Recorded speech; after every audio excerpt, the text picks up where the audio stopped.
Good evening, ladies and gentlemen, and welcome to the Mr. Hicks Podcast. We are here getting it in once again, time and time again. As you can see, your boy's in a good mood. Why? Because your boy is an Eagles fan. And the NFL draft is going on right now. And if you're watching the NFL draft, you're seeing that the Eagles kind of like own this thing. Like we really are doing it and showing people how it's to be done. Like everybody else is around the league is kind of looking at what the Eagles are doing and like, yo, my God, like, yo, Howie Roseman is like some kind of futuristic prognosticating.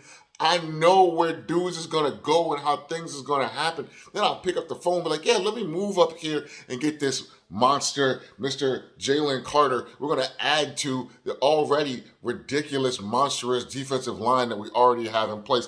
And we have a draft strategy where we say, like, you know what? Georgia had the greatest defense in college football and maybe one of the greatest front sevens in the history of college football in 2021. So I feel like the Eagles just say, you know what? Let's just get those. Let's just go get those dudes. I mean, why scout? Why even look at anything else? There were so many 4 and 5 star dudes on that defense. I figured, like, we could just, why don't we just take these and just save the time and the money and all the draft? Like, we're just going to take these Georgia boys and we're just going to call it the Philadelphia Bulldogs or the Georgia Eagles or whichever one you want to call it. But I'll take them. And then not only to get to move up one spot to 9 and end up getting a player that really should have been the first pick in the draft. And for some reason, Chicago was like, yeah, no, you guys go ahead and take him. Then we ended up getting his boy, Nolan Smith, the linebacker, who probably should have been the first linebacker taken. But, people are stupid. And I always say that, like, if it wasn't for dumb teams, good teams could not get better. So many teams slipped up and let great players just slip by them, because they quote unquote draft these. They miss like generational players and they end up taking quarterbacks or tight ends or nonsense that's not really going to be that effective for them. And they're going to be drafting right back in the same place next year. So Nolan Smith, your boy at like 230, little undersized, but you know what? He's a really good fit for our defense. His comp in the NFL, oddly enough, was Hassan Reddick. And he went and put down a 4.3 40 at 230 pounds. Just nasty with it. Just a dominant presence. So now we got Jalen Carter. We got Jordan Davis. We got N'Kobe Dean, linebacker from last year. We got Jalen, and then we got Jalen Carter this year. So and I think we got a guard or something like that. Like Keely Ringo is still out there. Why not add to it? Darnell Washington is still out there, another Georgia boy. Let's just go straight Georgia, sprinkle in some Alabama, because you got Jalen Hurts from Alabama. You got Devontae Smith from Alabama. Like, let's just take a bunch of SEC dudes and let's just go get it. Why not? Makes the most sense to me. So day 2 is coming up. Like right now, unfortunately, day 2 is already happening. So some of the picks that I wanted are already out there. So Michael Mayer, the tight end, one of the tight ends that I was looking at, he's already gone. I believe Darnell Washington is still available. Keely Ringo was on the board last I checked, and then Zach Claiborne. I really would like to see us pick up a running back. There's a couple good ones out there still.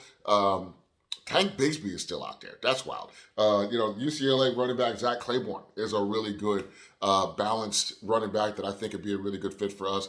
I was really hoping that Jahmyr Gibbs was still available around this time. And yet the Lions, who already had a pretty good running game, decided to jump up and take Jahmyr Gibbs. It's not that Jahmyr Gibbs is a bad pick. It's that Jahmyr Gibbs is a bad pick at 12. This is where they took him. Then they turned around and now mind you, he's a great back. He weighed in at 204 pounds, which I don't think he plays at 204 pounds, and he still ran a 4.3 40. So he's going to be a great addition to their passing game as well. So big up for them. They just didn't need to take him there. So you really could have moved down, probably I would say somewhere between 20 and 25. And even then, like running backs are really not a premium in the NFL from a draft perspective, the way they've been in previous years. So to see him go that early was a really big surprise to a team that probably really didn't need a running back. And then they came around, and then at 18, they picked, I want to say it was tight end. Tight end, linebacker Jack Campbell, which was, again, a reach. Not a bad football player, but a bad selection at where he was taken. So the Lions could have gotten a lot more value, could have picked up some more picks. So that's kind of a negative there for me. Both of those picks were a reach. So Anthony Richardson, however, was the biggest reach by far. Him going at, was it 3 or 4? I think it was, they went at 4. Was absolutely wild. Anthony Richardson, again, is a project. I don't like taking project players this high in the draft, especially a quarterback. You take him as the Colts. The Colts have been making all kind of mistakes at the quarterback position. It's like, why do this? You know, you're going to waste Jonathan Taylor's first what you call it, his first contract, and you know, maybe he'll get a second one. I know they don't like to do that for running back these days. He is a very special product out of Salem High School, out of South Jersey. Jersey stand up. So great players coming from the state, as always. So I really feel like you're taking a guy, and it's just going to be a project. He doesn't come from a quarterback-friendly system. People don't feel like he's very developed. But I will say this, they probably looked at it, and what is the guy's name? Reach Shane Steichen. Was the Eagles' offensive coordinator last year.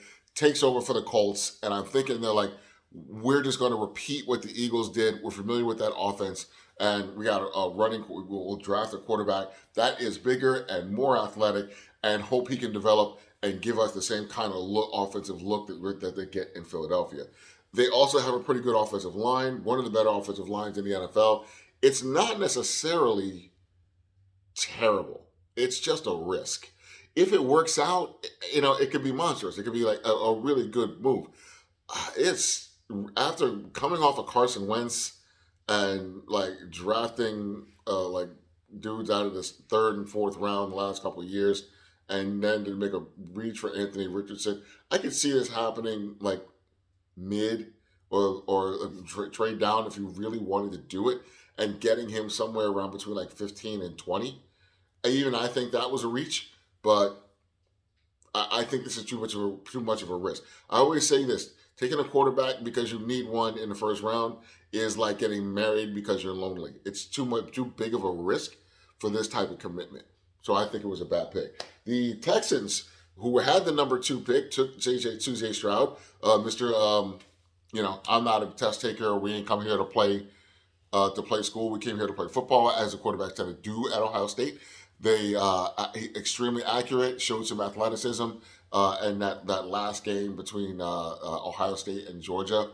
Still think that Georgia could have lost that game had they not had Ohio State not had some injuries. And Marvin Harrison was eating Keely Ringo's lunch during that game, and I believe that if he'd have stayed healthy, or they'd have had Jackson Smith and Jigba healthy, they probably could have pulled that game out. It came down to a final field goal. So not as dominant a performance from Georgia as the year before. As I said, they almost lost that semifinal game. But yes, CJ Stroud, I don't think he's a bad pick. I don't know if they can how they're going to protect him and how they're doing weapons wise. So that's going to be an interesting development. But the really big one was them moving back up and to the number 3 pick, like right after that, and then taking Will Anderson.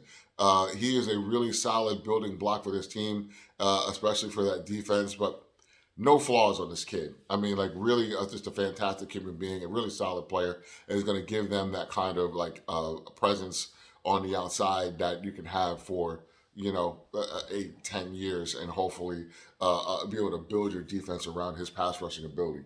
So let's see, who else made a reach? Like, you know what? That was everything I had for the Lions. The Lions did 2 of them, so I kind of knocked those out already.